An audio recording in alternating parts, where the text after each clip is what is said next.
Por que é tão fácil ser moldado pela nossa cultura? A nossa cultura é pior do que as outras? Eu, pensando a respeito disso, aqui eu estava lembrando de Inácio de Antioquia, que nasceu em 35 depois de Cristo e morreu em 107 depois de Cristo. Então, num belo dia, assim, sombreado pelo calor de um dia de verão na Síria, um velho está acorrentado, falando seriamente com um auxiliar, não é? Uma espécie de secretário. E suas palavras mesclam convicção e compaixão, como eu diria um pai tem para com seus filhos. Na sala ao lado, onde está essa pessoa acorrentada, 10 legionários do imperador Trajano bebem, não é, do pagamento de mais um dia de trabalho, e para eles o caminho que eles vão fazer de Antioquia até o Coliseu Romano será longo, mas é muito melhor do que ser enviado mais uma vez, pela segunda vez, para as guerras dácias de Trajano. Então a gente está em agosto de 107 depois de Cristo e o nome do prisioneiro é Inácio, né? Inácio de Antioquia. E antes da sua prisão, há apenas algumas semanas, ele era o bispo de Antioquia. E enquanto Inácio viaja para o Coliseu, a igreja fica em um estado de grande apreensão e numa posição extremamente precária. O mentor de Inácio, a pessoa que preparou Inácio, é o apóstolo João. E o apóstolo João acabou de morrer recentemente. Então, pela primeira vez na história, não há uma testemunha viva de Jesus ressuscitado. Não há nenhum líder que possa confortar ou corrigir o curso da igreja com autoridade apostólica. No entanto, a necessidade de conforto e a necessidade de correção é imensa. Fora da igreja, a sociedade romana marginaliza totalmente os cristãos como ateus, ou seja, aqueles que não reconhecem os deuses romanos. Os cristãos eram chamados estranhamente de ateus. E as autoridades respondem aos rumores de rituais estranhos no culto cristão com ciclos de perseguição cada vez mais intensos. Então a pressão externa expõe falhas internas entre aqueles que afirmam ser seguidores do caminho, como era chamado naqueles dias. Então, o desvio doutrinário se insinua o tempo todo, questionando a verdade, por exemplo, da encarnação no docetismo, ou exigindo a adesão à lei de Moisés no ebionismo.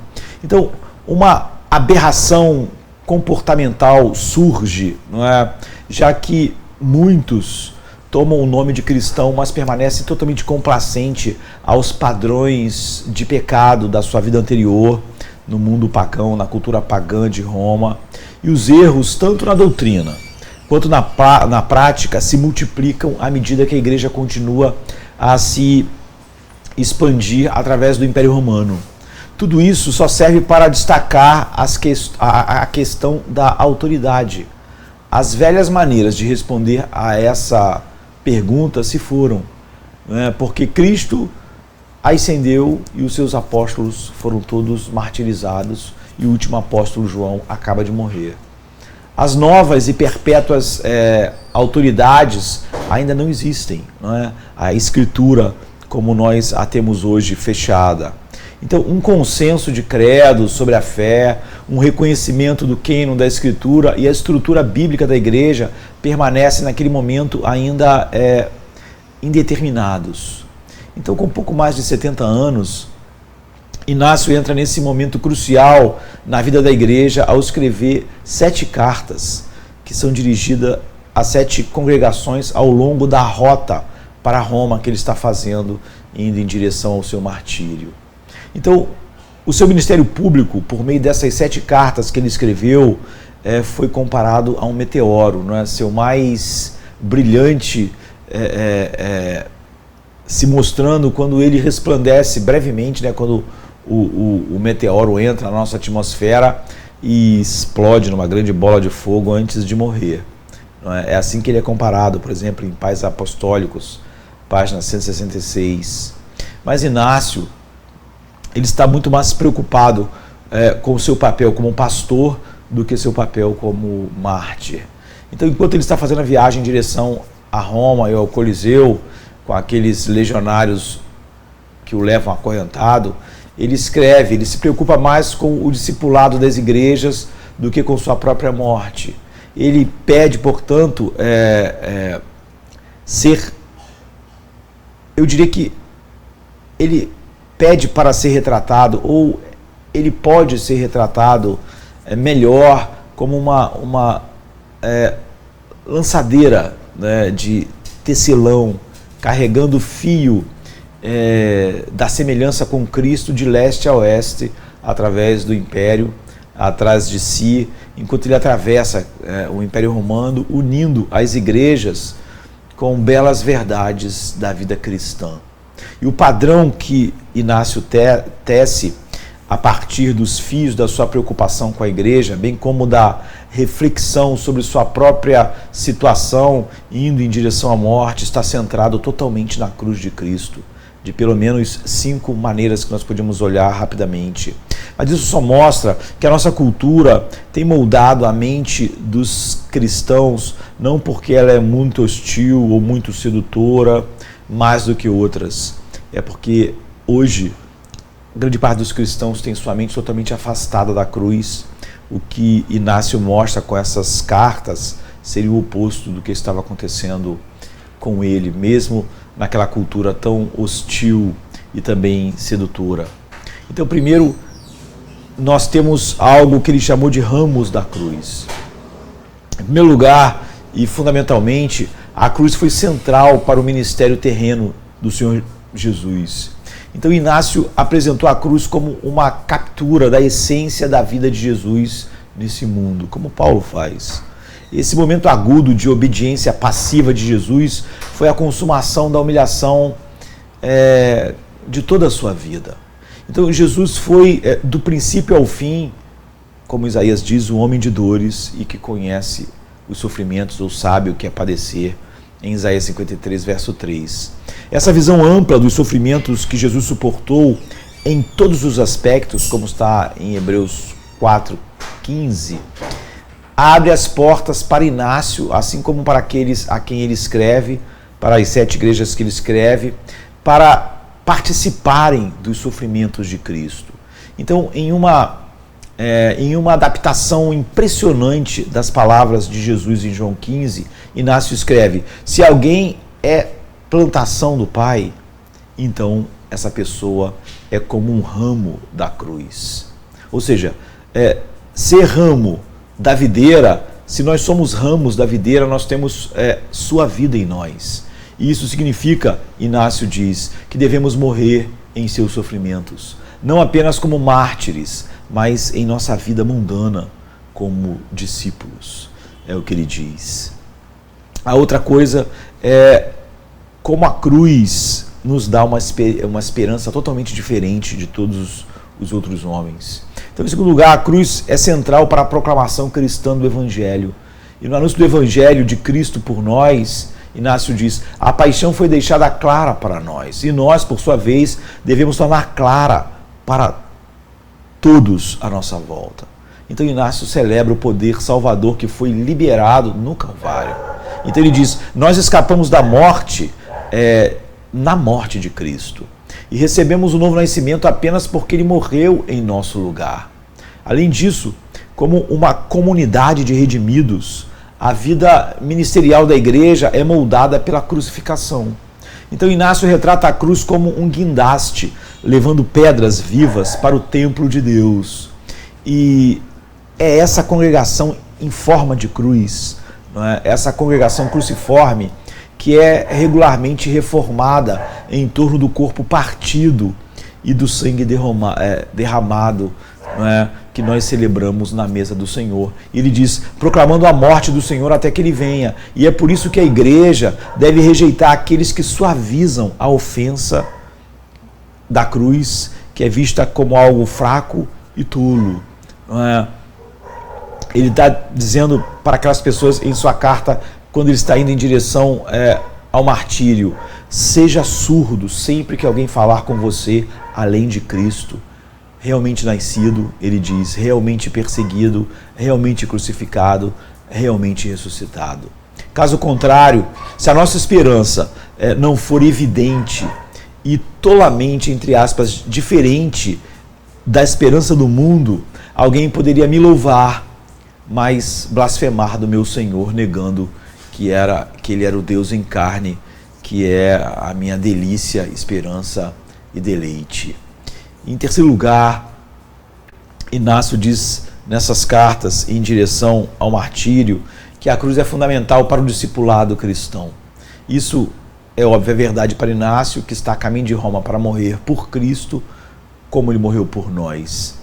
E ele diz que é o que ele vai fazer. Então aquela caravana se tornou uma sala de aula, Inácio diz. Ele diz: agora eu estou aprendendo a ser um verdadeiro discípulo. Mas o discipulado cristão é mais profundo e mais amplo do que o dom espiritual do martírio, ele diz. É mais amplo porque se aplica a todos os crentes. Todos devemos levar, ele diz, a marca de Deus em vez de a marca do mundo.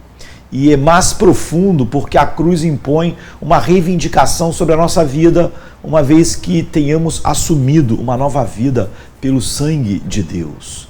Nossa nova e justa natureza se deleita em refletir o caráter cruciforme de Deus em Jesus Cristo. E ele diz: o Espírito de Cristo dentro de nós nos permite imitá-lo em vez de tentativas fracassadas de manifestá-lo ao mundo.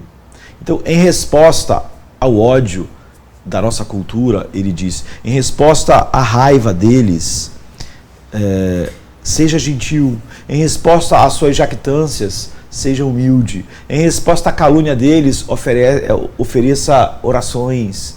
Em resposta aos seus erros, seja firme na defesa da fé e da verdade, ainda que isso leve vocês à morte. Em resposta à sua crueldade, seja civilizado.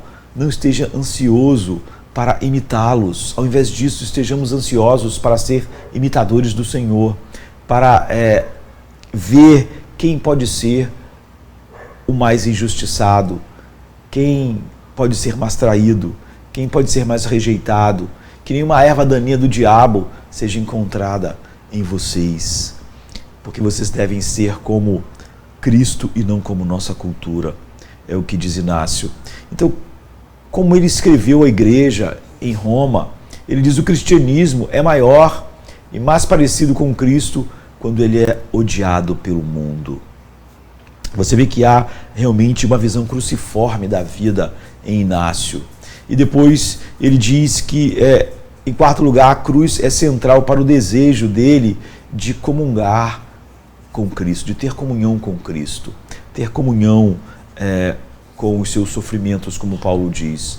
Então, um dos aspectos mais impressionantes dessas cartas de Inácio é a maneira como Inácio implora aos crentes em Roma que não interfiram em seu martírio iminente por preocupação equivocada. Então, refletindo sobre a maneira como Cristo revirou a vida e a morte, Inácio escreve: não me impeça de entrar na vida e não deseje impedir a minha morte.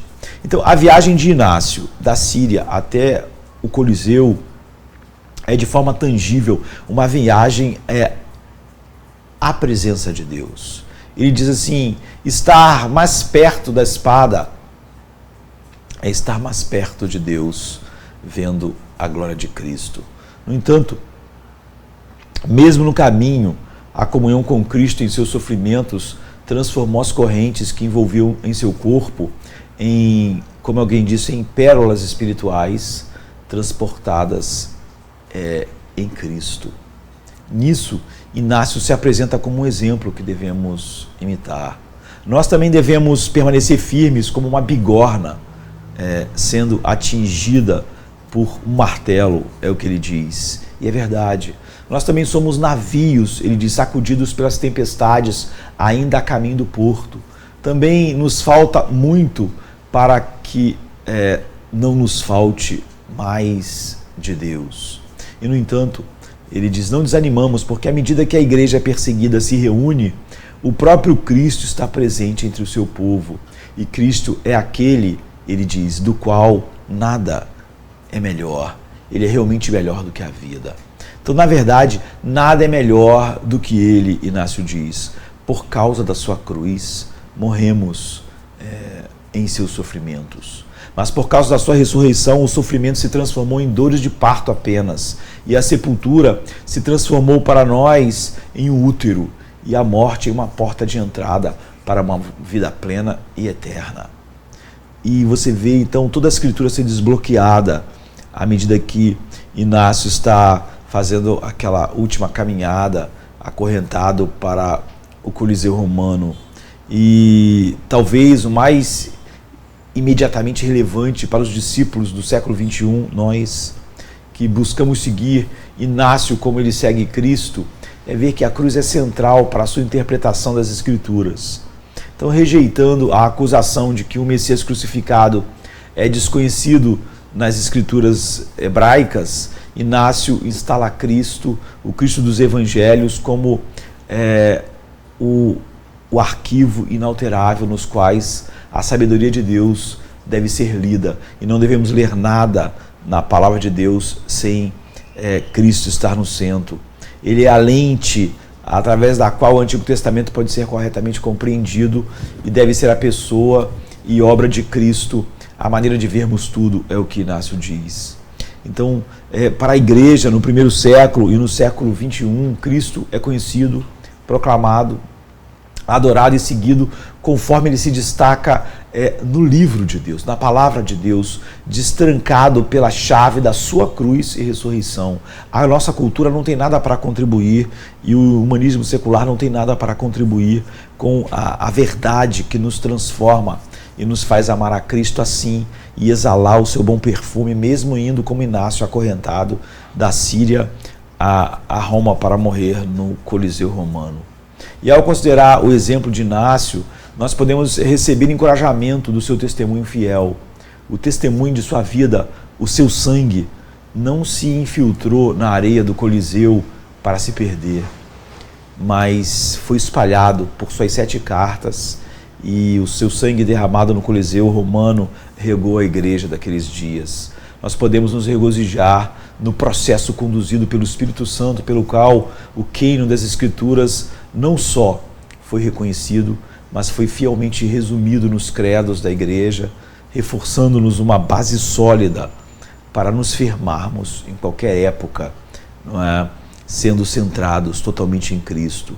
Acima de tudo, porém, a gente deve chamar, né? Nós devemos chamar nossa atenção para a cruz que Inácio carregou através do Império Romano e para a qual ele chamou toda a igreja a carregar também.